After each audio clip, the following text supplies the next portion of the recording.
Welcome to the British Accent Podcast.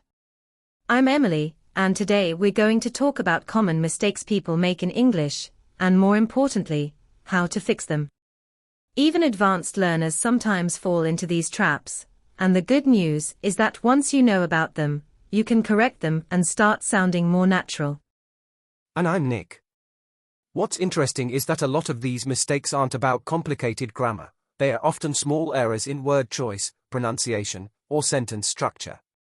They might seem minor, but over time, they can make your English sound less fluent. By focusing on these common areas, you can make noticeable improvements very quickly. Let's start with something very common, mixing up make and do. Many learners say, do a cake instead of make a cake, or make homework instead of do homework. The trick is to remember that we usually use make when creating or producing something, like a cake, a plan, or a decision.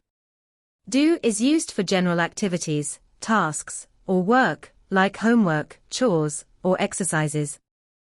Another mistake is using fun incorrectly. People often say, it was very fun, or I am fun. In English, fun is usually a noun or adjective that describes experiences, not a person. So it's correct to say, it was fun, or I had fun, but not I am fun if you mean you enjoy something. Instead, you could say, I'm fun to be with if you want to describe yourself. Then there's the problem with prepositions, which is really common. For example, learners often say, I am good in English, instead of I am good at English. Certain adjectives go with specific prepositions, and the only way to learn them is through exposure and practice. Good at, interested in, afraid of, these are phrases you want to memorize and use correctly in context. Yes, and pronunciation mistakes are another area that trips people up. A common one is confusing live and leave. Learners might say, I live in New York, instead of I live in New York. The difference is subtle in writing but obvious in speech. Paying attention to vowel sounds and practicing them slowly can make a huge difference in being understood. A grammar issue that comes up a lot is the use of since versus for.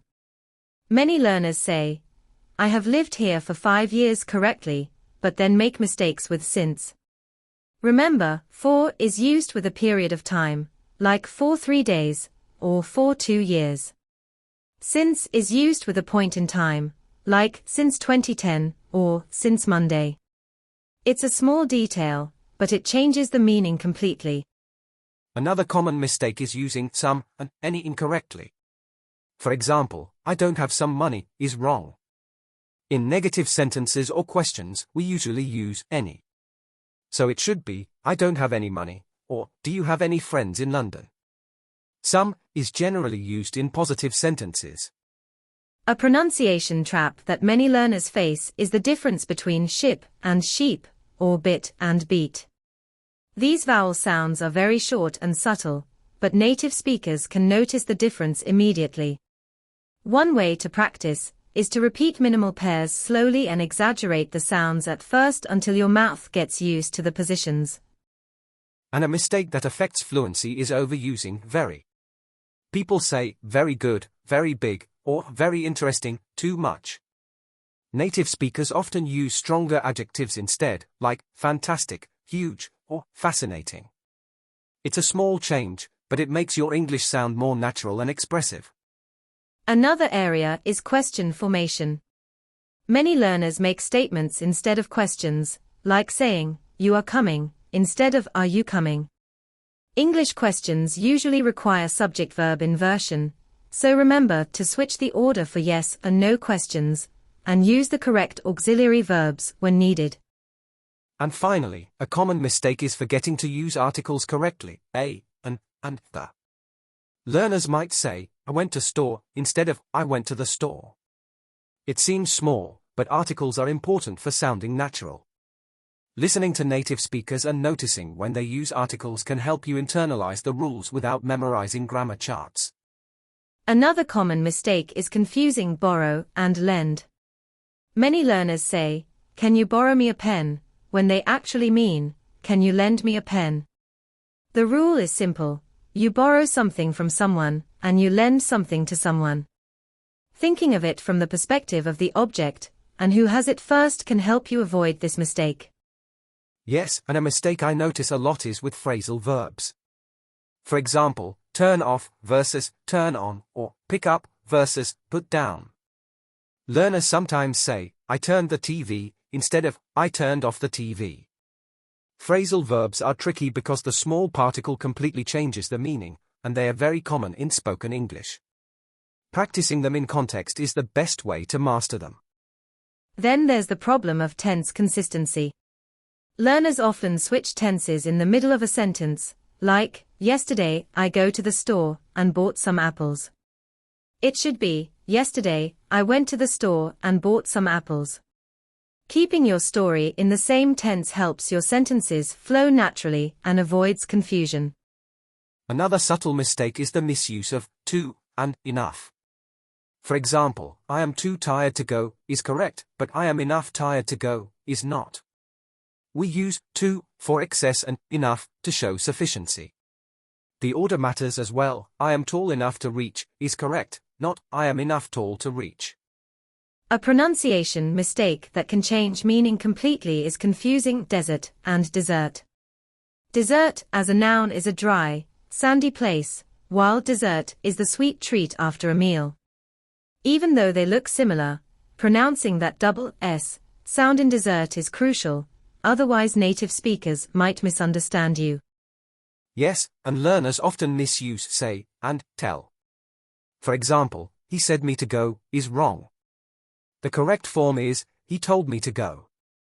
We use say when quoting someone's words generally, and tell when giving information or instructions to a specific person. Remembering this distinction will make your speech much clearer. Another grammar mistake is with countable and uncountable nouns. Learners often say, I have much friends, or I need advices.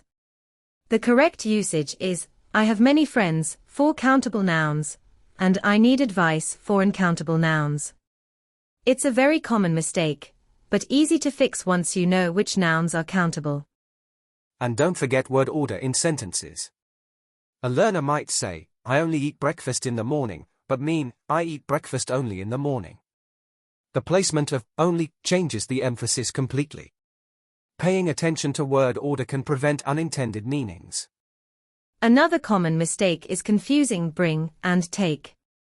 Many learners say, can you take this to me, when they actually mean, can you bring this to me? The rule is simple, you bring something toward the speaker or listener, and you take something away from them. Thinking about the direction of movement helps you choose the correct verb. Yes, and learners often mix up say and speak. For example, can you speak me is incorrect. The correct way is, can you speak to me, or just, can you speak English? Speak is usually about the ability to talk or have a conversation, while say is used to express specific words. Another grammar mistake involves double negatives. Many learners say things like, I don't need nothing, but in standard English, this is incorrect. You should say, I don't need anything. Using double negatives can confuse listeners and make your meaning unclear. Then there's the misuse of comparative and superlative adjectives. For example, she is more taller than me is wrong. It should be either, she is taller than me, or, she is the tallest in the class, depending on the context. Overusing more, or, most, unnecessarily is a very common mistake. Another area is confusing who and whom. Many learners say, whom is coming, when they should say, who is coming. Who is used as the subject of a sentence, and whom is used as the object. While native speakers often avoid whom, knowing the difference can make your English more precise and formal when needed. A pronunciation challenge that can cause misunderstandings is the th sound. Words like think, this, and that are often pronounced as tick, dis, or that. Practicing the correct tongue position between your teeth is important because mispronouncing these sounds can make it harder for native speakers to understand you. And let's not forget about modal verbs. Learners often misuse should, must, and have to. For example, I must to go is incorrect, it should be I must go. Each modal verb has its own rules and nuances, and practicing them in context will make your English sound much more natural. Another mistake is overusing literal translations from your native language. For example, a learner might say, I have 25 years, instead of, I am 25 years old. English often has idiomatic ways to express age, time, or feelings, and using the literal translation can sound unnatural. Another common mistake involves using since and for incorrectly in perfect tenses. For example, learners might say, I have lived here since 5 years, instead of I have lived here for 5 years. Remember, since refers to a specific point in time, like since 2010, while for refers to a duration, like for 5 years. Getting this right makes your English sound much more precise. Yes, and another mistake is confusing much and many. Learners often say, I have much friends, instead of, I have many friends. The rule is that many is used with countable nouns, like friends, books, or cars, while much is used with uncountable nouns, like water, money, or information. Then there's the overuse or misuse of really and very. For example, saying very unique or very perfect is incorrect because unique and perfect already carry a strong meaning. A better alternative is to use synonyms or avoid intensifiers that don't fit. For instance, absolutely unique or just perfect is more natural. Another grammar point that often causes confusion is subject-verb agreement. For instance, learners might say, the group of students are happy, instead of, the group of students is happy. Remember that the subject group is singular, even if it contains multiple people. Small adjustments like this make a big difference in sounding fluent. A subtle pronunciation mistake that learners often make is stressing the wrong syllable in words like record or present. For example, the noun record is stressed on the first syllable, but the verb record is stressed on the second syllable. Misplacing stress can confuse listeners or make you sound less natural. Yes, and another common error is confusing lend and borrow in more complex sentences. For instance, can you borrow me some money should be, can you lend me some money? Always think about who gives and who receives to avoid this mistake. Then there's misuse of articles with uncountable and plural nouns. Learners might say, I need informations, or I have the books, when it should be I need information and I have books. Articles can be tricky, but noticing patterns in native speech helps internalize them. Another subtle mistake is overusing actually. Learners might say, actually, I think actually it's fine, which sounds unnatural. Using it sparingly to emphasize facts or correct misunderstandings is more natural. Overusing filler words can make your speech less confident. Another mistake learners often make is confusing hear and listen. Many people say, I am listening to music correctly, but then they might say, I hear to the teacher, which is incorrect. The rule is that hear is passive, you perceive sound without focusing on it, while listen is active, you pay attention to the sound. Yes, and another common error is confusing bring and take in stories or narratives.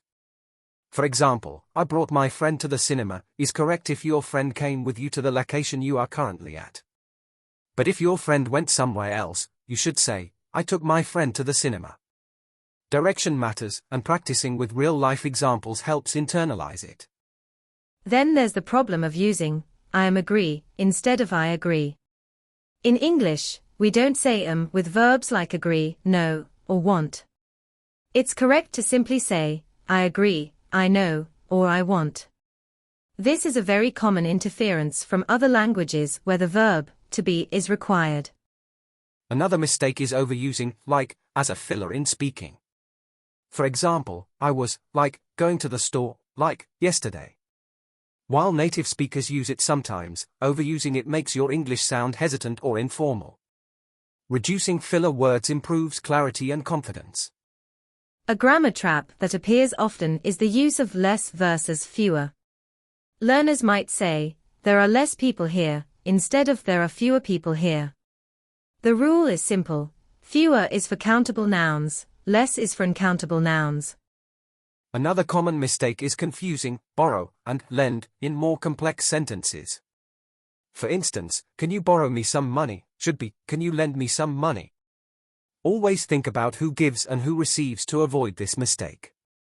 Then there's misuse of conditional sentences. Learners sometimes say, if I will see him, I tell him instead of if I see him, I will tell him. In English, we don't use will in the if clause for first conditionals. Practicing conditionals in context is essential to avoid this mistake. Another subtle mistake is confusing since and because. Learners might say, since I was tired, I went to sleep, and mean because. Technically, both are correct in causal meaning, but since can also refer to time. Choosing the correct word depending on clarity and style is important. Another mistake learners often make is confusing say and tell in indirect speech. For example, he said me that he is tired is incorrect. The correct sentence is he told me that he is tired. Remember, tell usually requires a direct object, while say does not. Yes, and another common error is overusing very with adjectives that already carry strong meaning. For instance, very amazing or very terrible. Instead, native speakers often just say amazing or terrible or use a stronger word like incredible or horrendous. It makes your English sound more natural and fluent. A subtle mistake is confusing borrow and lend in past tense stories. For example, yesterday I borrowed my friend a book should be yesterday I lent my friend a book. Again, think about who gives and who receives. It can be tricky, but once you practice with real examples, it becomes automatic. Another area is verb tense with used to. Many learners say, I am used to play piano, instead of, I used to play the piano, when talking about past habits. Remember, used to plus verb is for past habits, while be used to plus ing is for something you are accustomed to. A common mistake in pronunciation is confusing live and leave. Learners might say, I leave in London, when they mean, I live in London. Paying attention to vowel sounds and practicing minimal pairs is very helpful. Another error is misplacing adverbs in a sentence. For example, I always go sometimes to the park is confusing. The correct placement is, I sometimes go to the park, or, I always go to the park. Adverb placement affects clarity and emphasis. Then there's the misuse of since versus for in the past perfect or present perfect. Learners sometimes say, I have been here since 5 years, instead of I have been here for 5 years. Remember, since for a point in time, for a duration. Another subtle mistake is confusing each and every. Learners might say each student must hand in their homework every day, when every is more appropriate for repeated actions over a period of time. Choosing between each and every changes nuance, so it's good to practice examples. Another common mistake is confusing say and speak. Many learners say, can you speak me, when they mean, can you speak to me? The rule is that speak is about the act of talking or having a conversation, often with a language, and usually needs to if directed at someone, while say is used to quote words or express something specific. Yes, and a mistake I notice frequently is the misuse of phrasal verbs like look after and look for. Learners might say, I am looking after my keys when they mean, I am looking for my keys. Look after means to take care of something or someone, while look for means searching. Mixing these up can completely change your meaning. Then there's the common problem with irregular verbs. Many learners say, I catch the ball instead of I caught the ball. Irregular verbs don't follow the usual ed pattern, so practicing them in context is essential. Listening to native speakers and repeating the verbs aloud can help internalize the correct forms. Another area is confusing say and speak about. For example, I said about the problem is incorrect. The correct form is I spoke about the problem. Using say for direct quotes and speak about for discussing topics makes your speech much clearer. A subtle pronunciation mistake that often happens is with the words focus and focus. Learners sometimes pronounce them incorrectly, which can lead to misunderstandings. Focusing on the first syllable and the correct vowel sounds can prevent this issue. Another grammar trap is the misuse of articles with uncountable nouns. Learners might say, I need a water, or, give me the informations. The correct sentences are, I need water, and, give me information. Articles in English are tricky, but recognizing patterns in usage is very helpful. Then there's the problem of word order in questions. Many learners say, you are coming, instead of are you coming.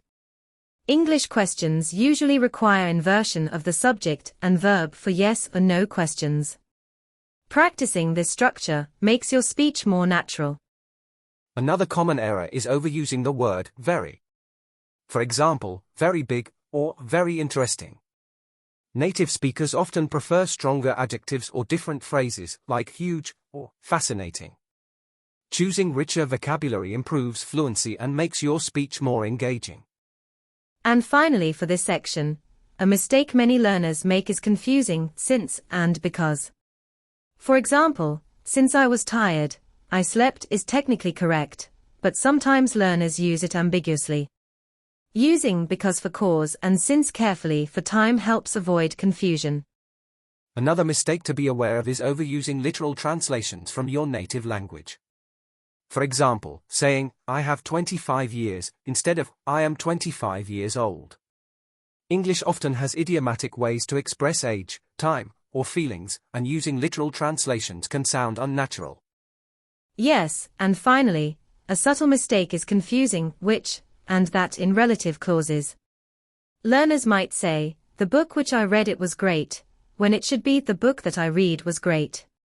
Understanding when to use which and that improves clarity and makes your sentences sound more polished. By paying attention to these common mistakes, practicing regularly, and listening carefully to native speakers, you can correct these errors and gradually sound much more confident and natural in English. That's it for today's episode of the British Accent Podcast. We hope these tips help you identify the mistakes you might be making and give you clear ways to fix them. Keep practicing. Stay patient, and remember that making mistakes is part of learning. Thank you for listening, and we'll see you in the next episode.